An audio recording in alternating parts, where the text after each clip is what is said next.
জয় জয় ৰাম জয় শ্ৰীৰাম জয় সনাতন হৰি হে জয় জয় ৰাম জয় শ্ৰীৰাম জয় সনাতন হৰি হে। কৃষ্ণ জয়গুৰু শংকৰ শ্ৰীমন্ত শংকৰদেৱ সংঘ শদিয়া জিলা শাখাৰ 20 সংখ্যক বাৰ্ষিক অধিৱেশনখনি চিলিং মুকলি মঞ্চ খেলপথাৰত অনুষ্ঠিত কৰাৰ সিদ্ধান্ত গ্ৰহণ কৰা হৈছে। আজি শদিয়া জিলা শাখাৰ 20 সংখ্যক বাৰ্ষিক অধিৱেশনৰ লাইকোটা স্থাপন কৰাৰ দৃষ্টান্ত আমি দেখিবলৈ পাইছোঁ। শ্ৰীমন্ত শংকৰদেৱ সংঘৰ শদিয়া জিলা শাখা আঞ্চলিক শাখা প্ৰতিটো প্ৰাথমিক শাখাৰ সমূহ বা সমস্তই সমবেত হৈ আজি অধিৱেশনৰ লাইক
2025 বৰ্ষৰ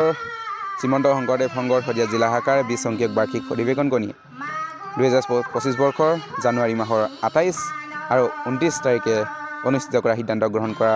হৈছে বুলি জানিব পৰা গৈছে। গতিকে অমৰপুৰবাসীৰ ৰাইজৰ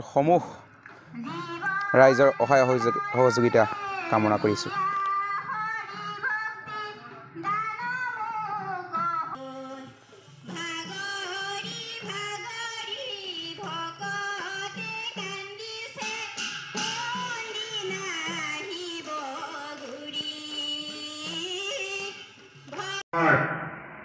অধিৱেশন অনুষ্ঠিত কৰাৰ আজি শুভাৰম্ভ অনুষ্ঠিত কৰা হৈছে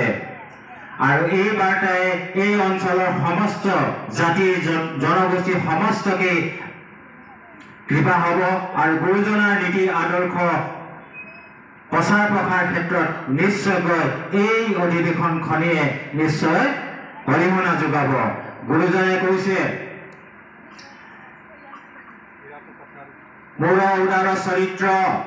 জৈত থাকে মূল উদাৰ চৰিত্ৰ কীট প্ৰতংগ তথা কৰেও পবিত্ৰ অৰ্থাৎ য'ত ভগৱন্তৰ উদাৰ চৰিত্ৰ বাবাই সমস্ত থাকিব, য'ত ভগৱন্তৰ গুণনাম শ্ৰৱণ কীৰ্তন অহৰ্নিশে হ'ব, তেনে স্থানত মনুষ্যৰ কথা বাদে ইতৰ সকলো জীৱৰ উন্নতি হয়। গতিকে এই অঞ্চলত আজিৰ পৰা অধিৱেশনৰ নিৰ্দিষ্ট দিনলৈকে সকলো সময়তে ইয়াত কেৱল হৰিনামৰ ধ্বনিহে মুখৰিত হ'ব আৰু এই হৰিনামৰ ধ্বনি শুনি বৈকুণ্ঠৰ সেইজন ত্ৰৈলোক্যপতি ভগৱন্তই এই স্থানলৈ দৌৰি আহো বুলি কৈছে। যজ্ঞ কৰে মূল শ্ৰৱণ কীৰ্তন দ্বিতীয় বৈকুণ্ঠ হেতু তাকে বোলে সত্ৰ আৰু এনে সত্ৰলৈ বৈকুণ্ঠৰ সেই ভগৱন্তই বৈকুণ্ঠৰ সমস্ত সম্পদ ত্যাগ কৰি এই স্থানলৈ দৌৰি আহো বুলি কৈছে নাৰদতা বিষ্ণু চন্দ্ৰ কৈ বৈকুণ্ঠটো মই নাথাকোলৈ যোগীৰ হৃদয় এৰি সমুদায় ঠাকুৰ ভকতৰ কীৰ্তন গচাই ভগৱন্তই সেই ভকতৰ গুণনাম যি মুখেৰে ভকতে ভগৱতৰ গুণনাম কীৰ্তন কৰিব সেই শ্ৰীমুখ দৰ্শন কৰিবলৈ সেইজন ভগৱন্ত পুৰুষে বৈকুণ্ঠৰ সকলো সম্পদ ত্যাগ কৰি ভকতৰ কাষলৈ দৌৰি আহো বুলি কৈছে ধ্যানমগ্ন যোগীৰ হৃদয়খনো তেওঁ ত্যাগ কৰি থৈ আহো বুলি কৈছে তেনে এটা পৰিৱেশ আজিৰ পৰা এই অঞ্চলত হ'ব আৰু ইয়াতে যিমান ইতৰ জীৱ জন্তু আছে সকলোৱে নামৰ ধ্বনি শুনি তেওঁলোকেও জীৱৰ কল্যাণ সাধন হ'ব গতিকে আমি আশা কৰিছো মহাপুৰুষ শ্ৰীমন্ত শংকৰদেৱ গুৰুজনা আজি কেৱল আমাৰ গুৰুৱেই নহয় তেওঁ পৰম গুৰু 19শ শতিকাত লক্ষ্মীনাথ বেজবৰুৱাদেৱে সেইজন গুৰু জগত গুৰু আখ্যা দি থৈছে গতিকে আজি আমাৰ মাজত বিভিন্ন ধৰ্মাৱলম্বী লোক আছে কিন্তু আমি অন্য এটা ধৰ্ম গ্ৰহণ কৰাৰ আগতে নিজৰ গুৰুজনে কি কি আমাক দি থৈ গ'ল সেই কথাখিনি আমি প্ৰত্যেকেই লক্ষ্য কৰাটো অতি প্ৰয়োজন আছে গতিকে যিজন গুৰুক আজি জগতৰ গুৰু কৈছে সেই জগত গুৰুজনৰ কি নাই মহাপুৰুষ মাধৱদেৱে কৈছে জয় গুৰু শংকৰ সৰ্বগ না কৰ যাকিৰি নাহিকে উপাম সেইজন মহাপুৰুষ শ্ৰীমন্ত শংকৰদেৱ গুৰুজনাৰ সদায় জয় হ'ব কাৰণ তেখেতৰ সকলো গুণৰ অধিকাৰী আছে হয় আজি বহু অসমীয়া গুৰুজনাক কৈছে বোলে শংকৰদেৱ এজন নাট্যকাৰ শংকৰদেৱ এজন শিল্পী শংকৰদেৱ গায়ন শংকৰদেৱ